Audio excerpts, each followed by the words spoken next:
The European Commission proposed emergency measures aimed at quelling a growing energy crisis that is rattling the continent amid Russia's ongoing war in Ukraine, in which Russia witnessed a significant setback.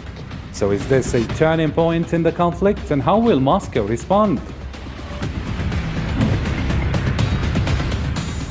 Also in today's discussion, the latest setback in the Iran nuclear talks with European leaders who doubt Iran's intention to revive the 2015 agreement. Is that deal still possible?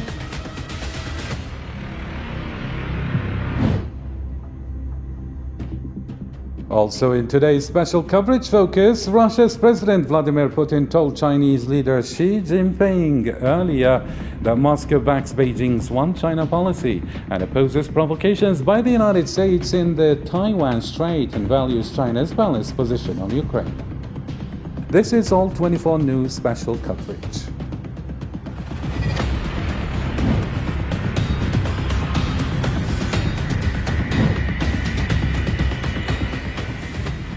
Hello and welcome to the program. I'm your host, Karim Fazakiri. And before we bring in our guests, here is the latest. Developments in the conflict between Russia and Ukraine are still making worries for the two countries as the Ukrainian armed forces continue their counter-offensive, which has led them to be on the doorstep of the Russian border. The International Atomic Energy Agency has made a further resolution for the Russian forces to leave the Zaporizhzhia power plant as the threat is becoming more dangerous. With their two S-17 self-propelled gun, Ukrainian soldiers of the 43rd Brigade fire on Russian positions on the front line in the southern. Ukrainian soldiers of the 43rd Brigade fire on Russian positions in the front line in southern Ukraine. This comes at a time when Ukrainian officials say they have recaptured nearly 500 square kilometers of territory from the Russians in recent weeks during the counter-offensive in the south. Russians living in areas near the Ukrainian border are voicing growing concern as Kyiv's counter-offensive around the northeastern city of Kharkiv has brought Ukrainian forces to Russia's doorstep. Local social media groups in Russia have revealed many concerns about the close threat that Ukrainian counterattack is bringing. I'd like to find out how secure the residents of Shebekino are. As a result of the recent events, we're scared. NATO Secretary General Jens Stoltenberg stated that Ukraine's counterattack against Russian troops had been very effective, but warned that nations should prepare for the long haul, as this did not signal the beginning of the war that is apparently moving to a further stage. It's of course extremely encouraging to see that Ukrainian armed forces have been able to take back territory and also strike behind Russian lines. At the same time, we need to understand that this is not the beginning of the end of the war. We need to be prepared for the long haul. Amidst the last military tide that is growing in Ukraine, Zaporizhzhia nuclear power plant remains the most critical area of the conflict. For this concern, the UN Nuclear Watchdog's 35-nation Board of Governors passed a resolution demanding that Russia has to end its occupation of the Zaporizhzhia nuclear power plant. The resolution is the second on the Russia's military operation in Ukraine, passed by the International Atomic Energy Agency Board, and their content is very similar, though the first in March preceded Russian forces taking control of Zaporizhzhia, Europe's biggest nuclear power plant. All right, let's bring in our guest. Joining me live is Hossein Al-Waili, a European and NATO affairs journalist from Brussels, as well as Gorgi Mshidlishvili, an associate professor in European University from Georgia. Gentlemen, thank you for joining us. The discussion right after this.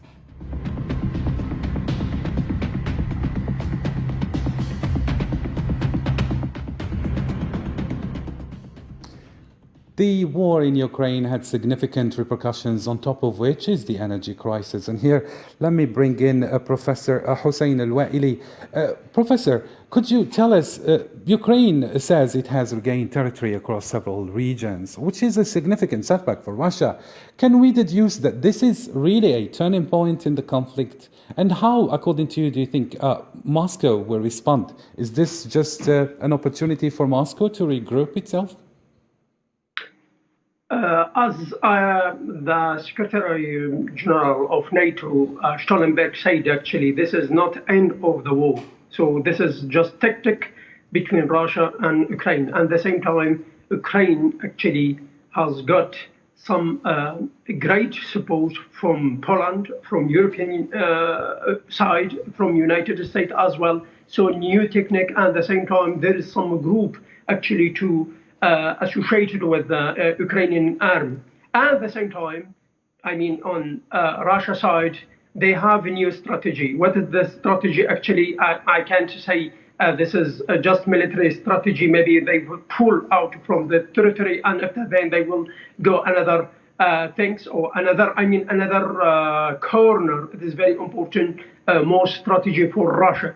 Maybe this is issue. I think this military tactic, and at the same time, Ukrainian army has got many training on Poland territory as well. So they are strong more than ever.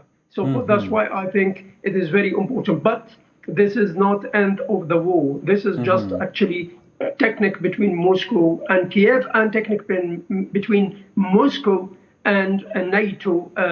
And this is moment is very important for everyone. So they will actually regroup all the elements, and after then they will start another zone and another territory, another maybe strategy geopolitics in Ukraine.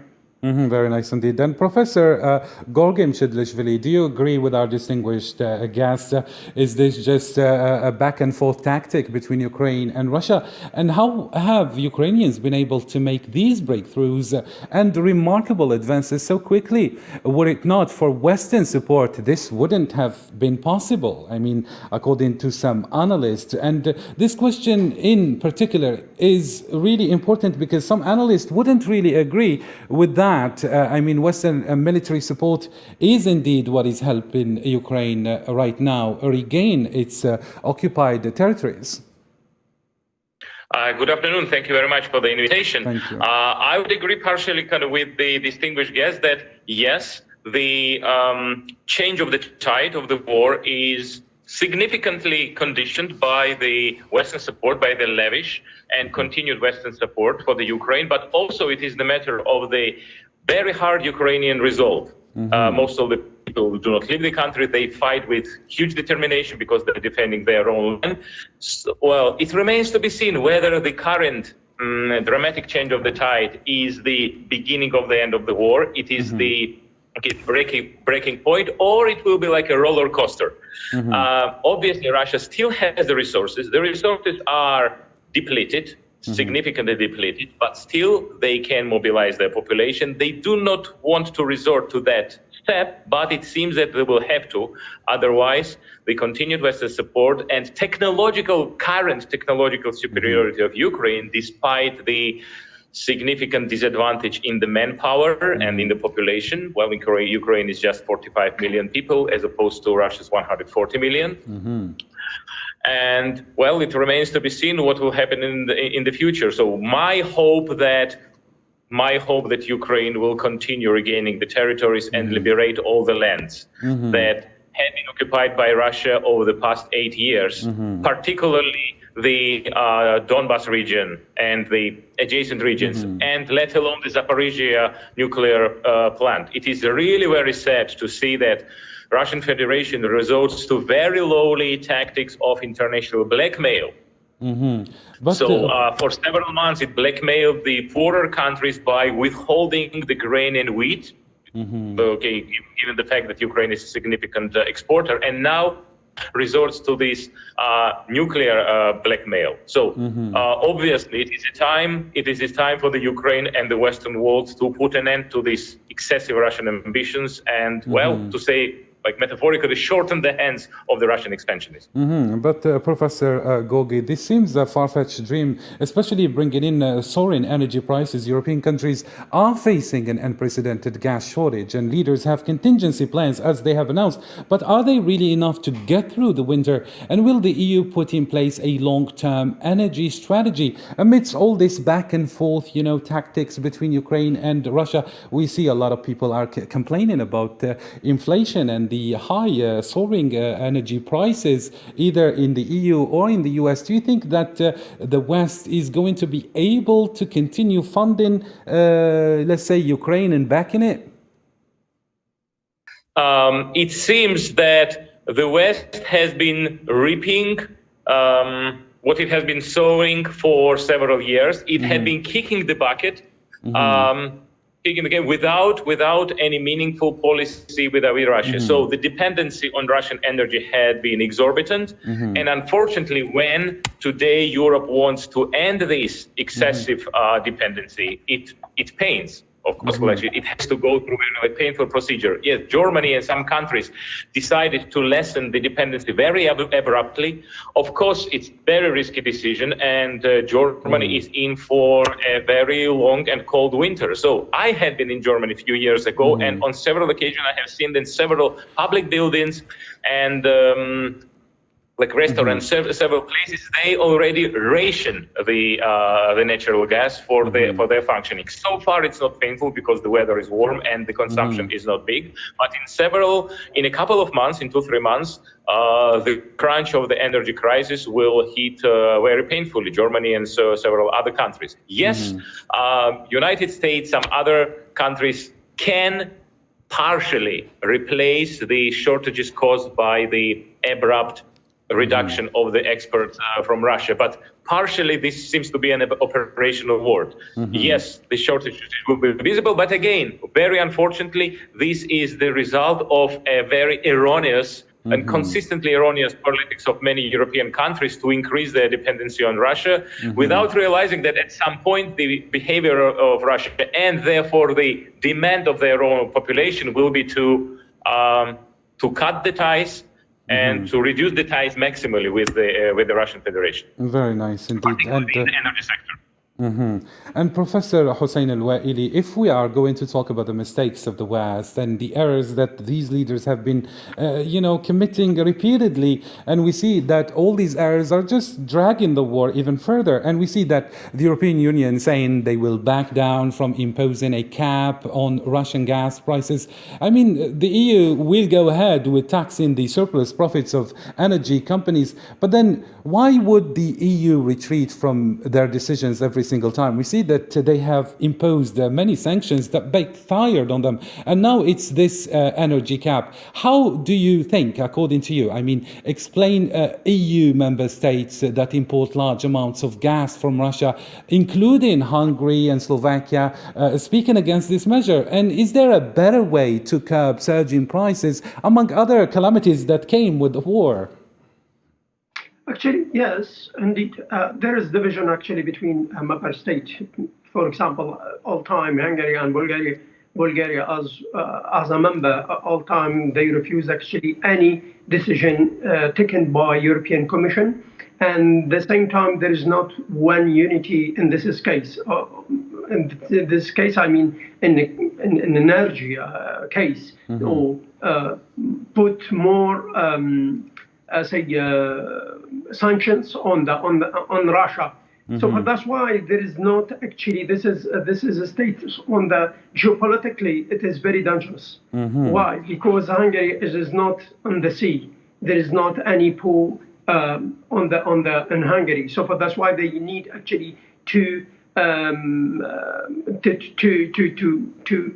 defend and national interest in this case. At the same time, so this is energy crisis. There is not any alternative without Russia. No, we can say Algeria, for example.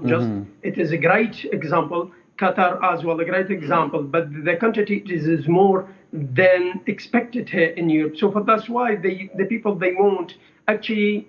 We have winter is very difficult. It will be here in Europe. So we need actually to find some solution. It is not long term, it's short term, but there is not short term solution. So that's why there is division inside. So that's why they want really to go to Algeria, to Qatar, to Azerbaijan, for example. They want really to give some breath for Iran nuclear case as well. Maybe they will be alternative, but it is difficult at the same time because there is not unity in this case, as I said.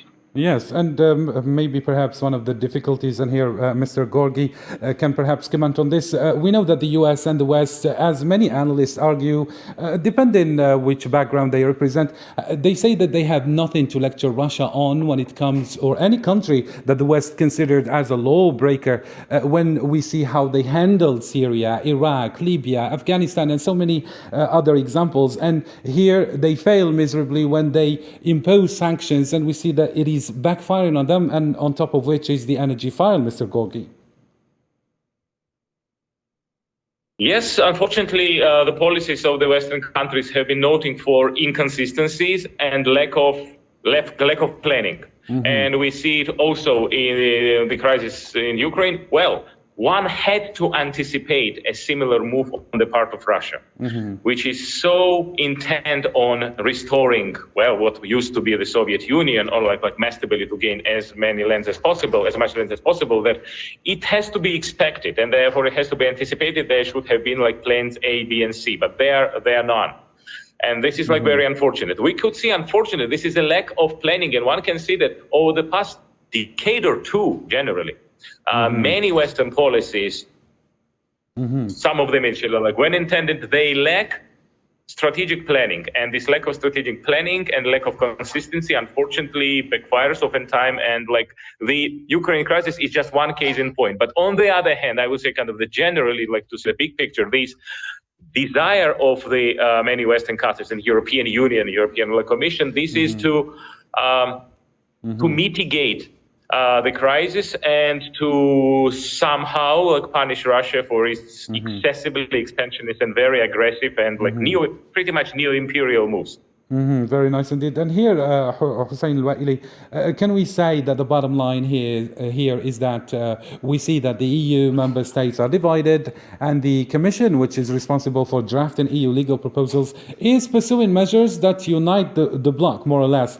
But what is expected as a solution that satisfies the whole bloc? And is this division bringing the economic recession closer?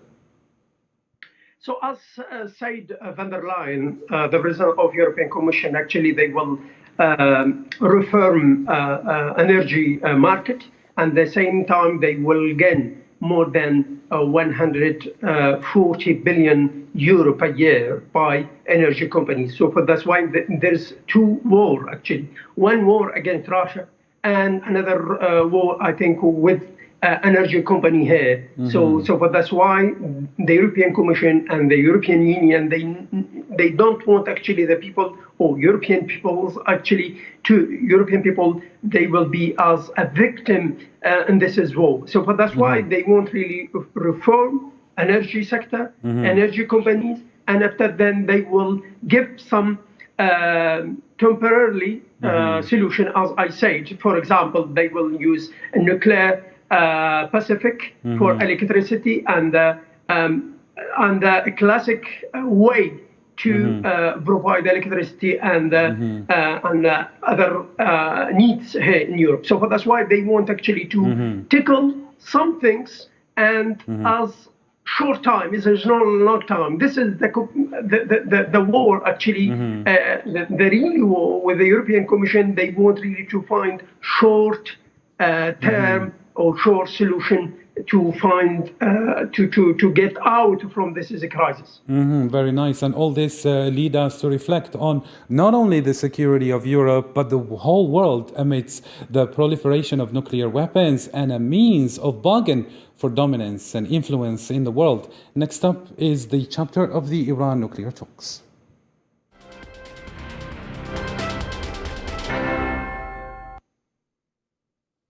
As announced, here's the latest on this file. Iranian President Ibrahim Raisi told US sanctions on his country must be lifted to reach a nuclear agreement. Ibrahim Raisi added that there must be guarantees established to ensure the lasting removal of US sanctions. The Iranian president said the removal of sanctions should be accompanied with the resolution of safeguards. There are some political and baseless accusations against the Islamic Republic of Iran when it comes to safeguarding issues.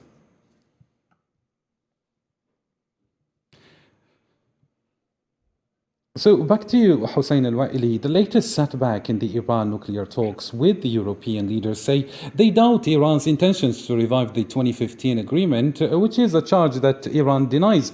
Is that deal still possible, according to you? I think, as I see, yes, it's possible, but there is some obstacle actually. Obstacle in this case actually is Israel. Okay, Israel actually they want really to push out this deal, and they want to try to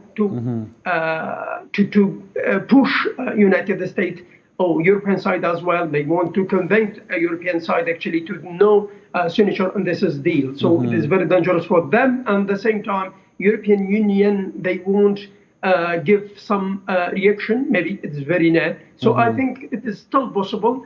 As said Mr. Borrell yesterday, and they will. It is everything is closed at the moment, but they want really to find some solution for this issue, and they will try to work. It is not public, I mean, in public, but I think there is some discussion between Israel and European Union at the moment under table. So they want to really to find some compromise for this issue. But it is possible actually to find some solution, but with new conditions. And Professor Gorgi Mshidlishvili, I mean, just a few weeks ago, there was this growing sentiment and optimism that a deal was almost there. Now that optimism seems to be fading away. Why is it, according to you? I mean, Professor Hussein Waili did mention the obstacle of Israel to reach in a deal. But then is that the only thing? And isn't it really convenient amidst the war in Ukraine that Iran actually is able to sell its energy products? I mean, the winter is going to be difficult for Europe, isn't it? Yes, it is a complicated equation. And I think, again, the West is reaping, and in this particular case, a very, okay, may I say, use non-diplomatic word, stupid decision of Donald Trump to walk away from this JCPOA agreement, which was a very positive agreement and a really long-term strategic plan to make Iran a newly, potentially benign international actor. So that was not achieved, and it was, okay, very clumsy move, and now we are back to square one. Well, it took the current U.S. administration, Biden administration, almost a year, actually, kind of just like to change the mood and rhetorically be more positive. Well, I think these obstacles are reducible. Of course, it was very correctly mentioned by my colleague, new conditions in the renewed conditions, but the deal is possible because, okay, we cannot wait for one crisis to end, like to start solving the other one, and all the more since they are interconnected. I think the current, more wise, again, make mistake, but more wise U.S. administration and the political will in the European Union will allow to sit on the negotiation table with Iran and to carve a new deal similar to JCPOA of 2015. And Professor Hussein Waili, relating all what is happening in the world, is the U.S. role here the major obstacle for this deal to happen or to take place? And is the West able to perhaps carry a deal away from the U.S.? I mean, especially that a lot of people or a lot of sides actually are accusing the U.S. of being dishonest and having a flawed policy. Look, again, I think there is a wish, I think, by White House and President Biden. They want really to sign on this back to, on JCPO, and they want really to push all the efforts to this deal to done. But there is some pressure, I think, on the White House, on the President Biden, because the Israeli lobby in Washington, I think it is very strong that they want really to depend on the national and region interests. So that's why I mean there is some efforts to do this deal, but I think there is obstacle by Israeli side. So if now there is discussion, I mean, between European Union and White House, I mean, between American side as well and Israeli side. So they want to really to it creates some compromise between the both. Britain, France, Germany, and United States and the European Union as coordinator in this issue. So, but that's why I think it is possible. But they want really every side. They want to convince others. So this is obstacle. We should really we should jump it, because without that, Iran will go to Russia, will go to Asia, and after then they will play big role in the region. So that's why it means is big threat in the region in Middle East. So that's why they want to avoid this issue as well. Very nice indeed. And Professor Go Gimshidishvili, why do we always hear this narrative that the US is on the side of the angels all the time and everyone else is on the side of the devil? And here we have major issues that are really important and turning point in the whole global world order, which is going to be our focus for the next chapter, Mr. Gorgi. Well, as I have said, countries do make mistakes. Some mistakes are fatal. Of course, 2003 invasion of Iraq in 2003 was a very big miscalculation and mistake. Unfortunately, the world still has been reaping these negative effects of that invasion. A very poorly thought out politics in 2011 when the Arab Spring started. So very clumsy politics in Libya, in Syria. So there have been a series of major miscalculations on the part of the West, very unfortunately. So I wouldn't say that always on the side of the angels. So, what I think on the positive side, not just that I'm justifying like anyone, but in the West, in the democratic societies, those political figures, those politicians, they always bear political consequences. They do pay political price. And sometimes people who are the major abusers, they even end up in jail, like those people who were involved in this terrible mistreatment of prisoners in Al-Bughraib, for instance. So, in this regard, we can expect that electorally they will be punished. They will go down in history as very inept politicians. In this political regard, and there will be consequences. That's why I very much hope that the current leaderships, both in the United States and European Union, they will be wiser, they will be more strategic, they will think not only of next elections, but next generations, as true statesmen like should do. So, and again, this Ukraine and Iran, they are two exams, the two immediate exams, which should be passed successfully. Very nice. And here, Hussein Al-Waili, as the last question for this chapter, can we conclude that it's always a war of ideologies that shake the very security of Europe and the world and all nations in general?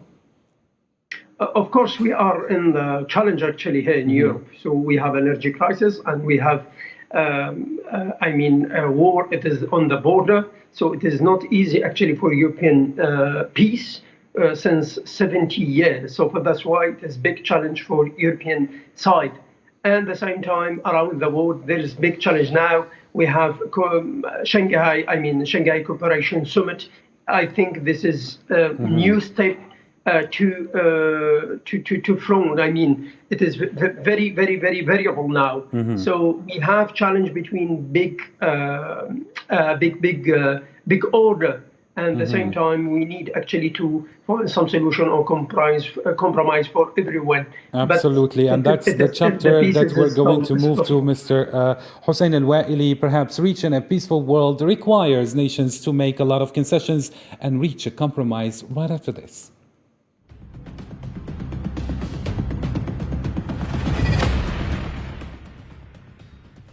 Russia's President Vladimir Putin told Chinese leader Xi Jinping earlier that Moscow backs Beijing's One China policy and opposes provocations by the United States in the Taiwan Strait and values China's balanced position on Ukraine. The two leaders were meeting on the sidelines of the Shanghai Cooperation Organization summit in Uzbekistan. It was their first face-to-face meeting since Russia launched its special military operation, or what we prefer to call a special military operation in Ukraine, in February.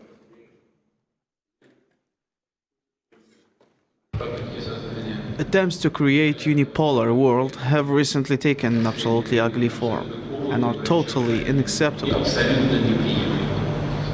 面对世界之变， In the face of an ever-changing world, times and history, China stands ready to make efforts with Russia to assume the role of great powers and play a guiding role in bringing stability and positive energy to a world shaken by social unrest. 交织的世界注入稳定性和正能量。 Let me get back to you, Professor Hussein Waili, since I cut your train of thoughts earlier, just for you to catch up on what you were saying. Is this a hard, let's say, power play by China, or is it a soft power play? And by that I mean, is China going to start using its financial, political muscles to formulate this new partnership with Russia? Perhaps that's going to try and reshape the world. I think this is a new shape of the world, so we know Shanghai Cooperation.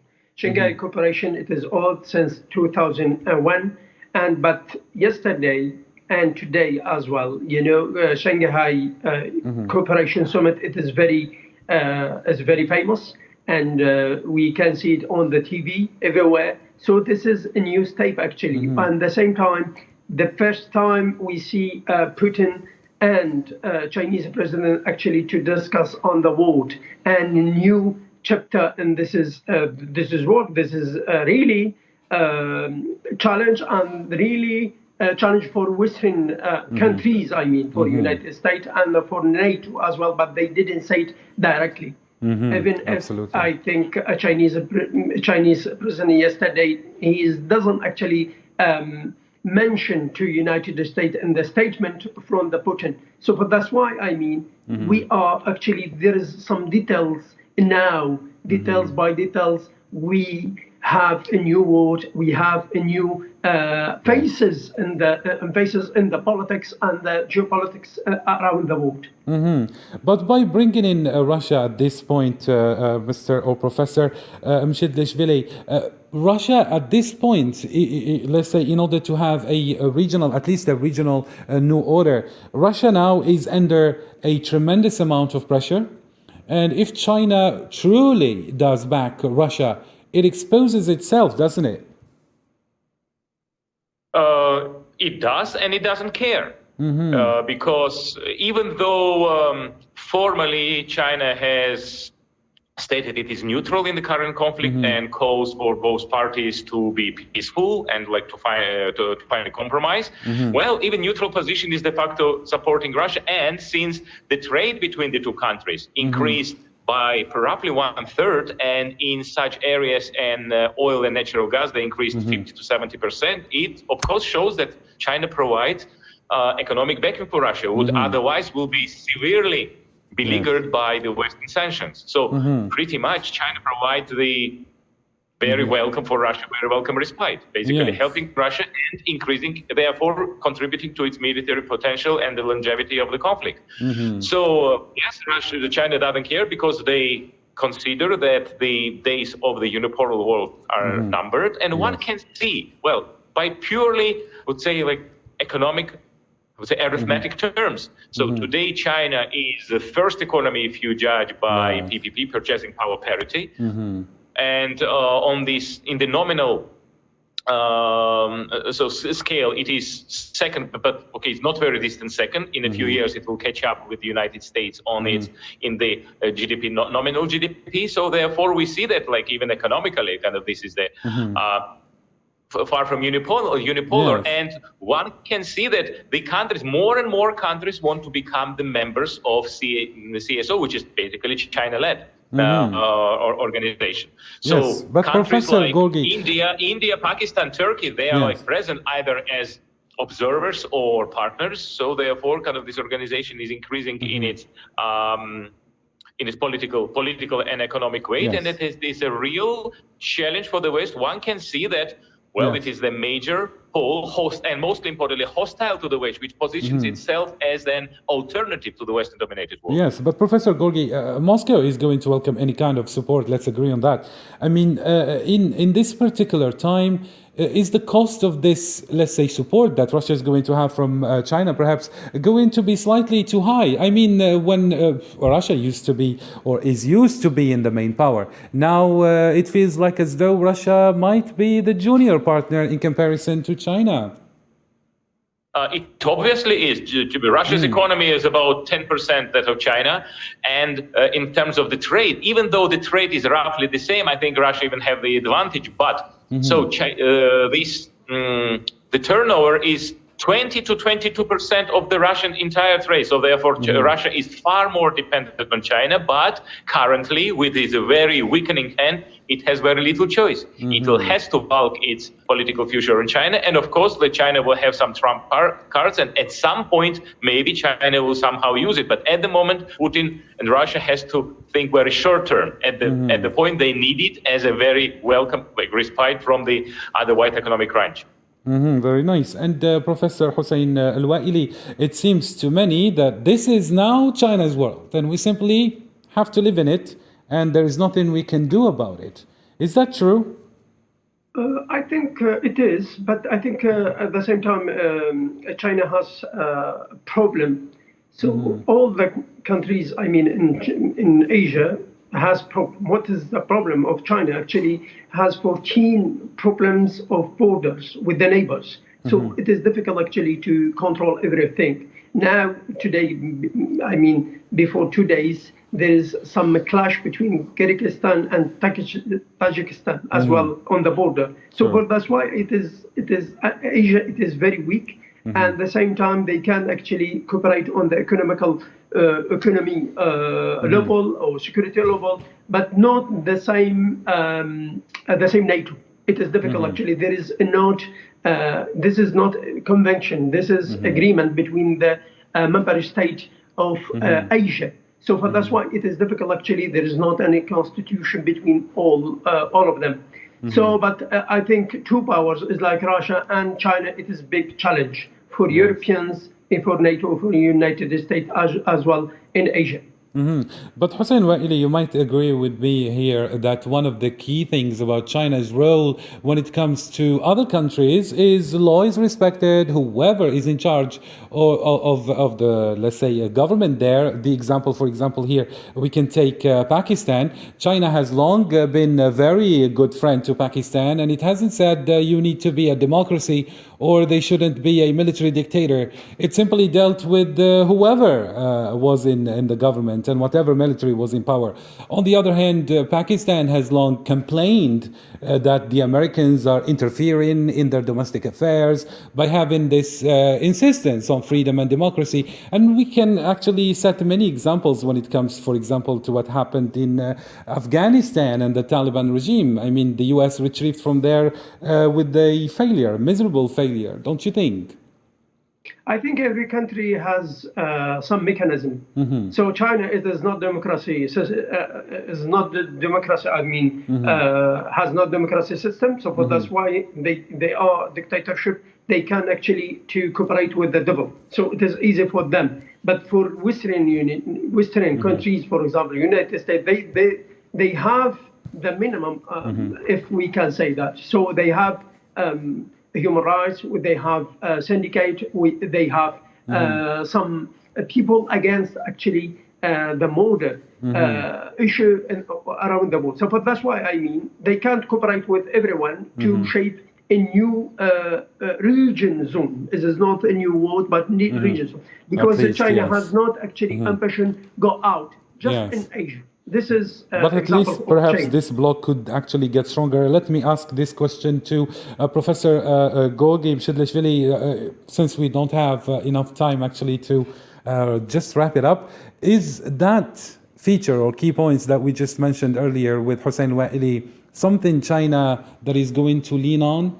And will it keep that up? I mean, keep dealing with the people in power without actually insisting on any kind of political change? Something that perhaps highlights the double standards of the West and the US in particular. Well, when it comes to Western double standards, the only country that comes to mind is Saudi Arabia, which has been actually partnered of the United States without any conditionality. For other countries, there are conditions. Well, personally, as a country as a citizen of post-Soviet country, I am grateful to the United States, particularly for its insistence and conditionality package, wanting and the aid provided for making the country like more politically advanced, not only economically advanced, not only survive it as a state. And yes, China doesn't have any scruples. To the contrary, I would say today, since it is the battle of ideologies, well, we can, for me, it is concerning for me, for instance, to see India in the CSO, Shanghai Cooperation Organization, as a democracy, as a country which has been a democracy, still a partner of Western countries and United States. And now we see the leadership leaning on countries like China and India, China and Russia, and despite the historic rivalry between like India and China. Clear And point, today, Mr. Gorgi Chedlishvili. Sorry to cut your train of thought since we run out of time. It's a very exciting discussion, and perhaps we can go further on a different, let's say, edition. So, Gorgi Chedlishvili, Hossein Al-Waili, thank you so much for agreeing to be with us and for your thorough analysis. Dear viewers, thank you for keeping it here on All 24 News. That's the end, and bye for now.